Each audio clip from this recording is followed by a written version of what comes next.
Hey HGTV, my name is Nicole, and Boonville, New York is my hometown. We are a peaceful village of just over 2,000 people.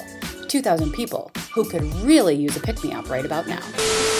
It's very devastating. Nobody prepares for something like this. Massive fire burning for hours during the overnight, destroying a chunk of downtown Boonville.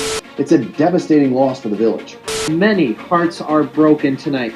Massive fire ripped through the 100 block here in downtown Boonville. This is me last summer. There's always people at Plea. Broadcasting live on Main Street, showcasing what our small town has to offer. And this is the scene just 6 months later. It's the same spot.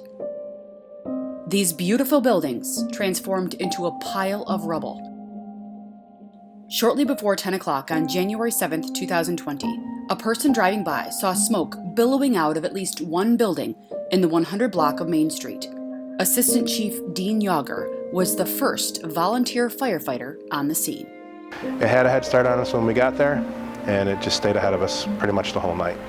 The businesses on the first floor were closed for the night, but the upstairs was full of apartments. The first concern was getting all of those residents out safely.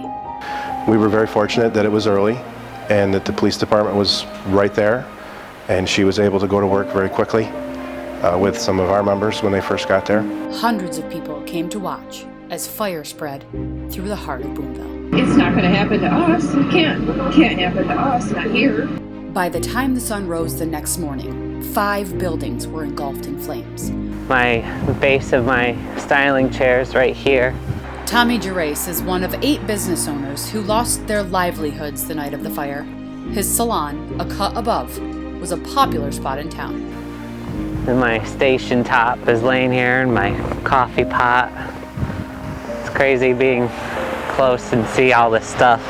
Tommy's building, 135 Main Street, was the first call to 911. I was just in shock of it all. I worked right in the front window, and people walked by all day long, smiling and waving, and I'd smile back at them. Some people would just stop in and have a cup of coffee. It's just special. You don't have this feeling in a bigger city area.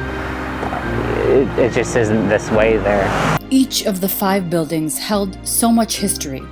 135 Main Street dates back 2 centuries. So this is my dad's old cash box from the shoe store, and it's a beautiful old cash box from the late 1880s. My great-great-grandfather built the Hayes Kavanaugh block. He was John Kavanaugh, and as a 12-year-old he began to apprentice in the cobbler trade. Another Kavanaugh set up shop as a tailor just 2 doors down. That building is also gone. Then, the store everyone in this generation recalls fondly, the family shoe store. That was the family shoe store owned and operated by my father, Edward R. Moonen, from 1954 to 1994. So he had 40 years there. Here's his old fitting device. Kathy is grateful to be in possession of her family's artifacts, but it will take some time to get over the loss of these historic buildings. Oh, it's been emotional. We hadn't been in business there in over 25 years, but it's as if it were yesterday. Another building lost in the fire housed Slim's Restaurant, a staple here in the village. I grew up there. I peeled a lot of potatoes and flipped a lot of eggs in that restaurant. Everything that's in there has a piece of Boonville. Assistant Chief Yager's mom and dad ran the restaurant for 32 years. Initially pulling up there and seeing that part of me, family history, kind of just going away. My parents have both passed, and that's really all I have left physically, is being able to drive down Main Street every day and see that. Boonville might be a small town, but our impact is great. Thousands of people come to Boonville for the county fair, the New York State Woodsman's Field Days, not to mention snowmobile season. So much of Boonville is still beautiful. In fact, that's our village motto. Boonville is beautiful. We have gorgeous buildings like the Hulbert House and the Irwin Library. HGTV, we're hoping that with your help, we can make all of Boonville beautiful once again. The parade route may look a bit different this year, but one thing will remain the same: the giving spirit of our people.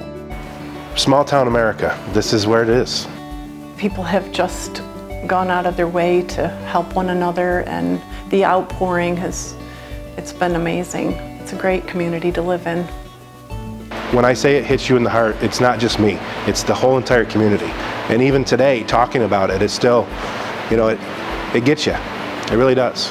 It's not just a fire. It's a part of history that's gone. This is my home here, and I love this town very, very much.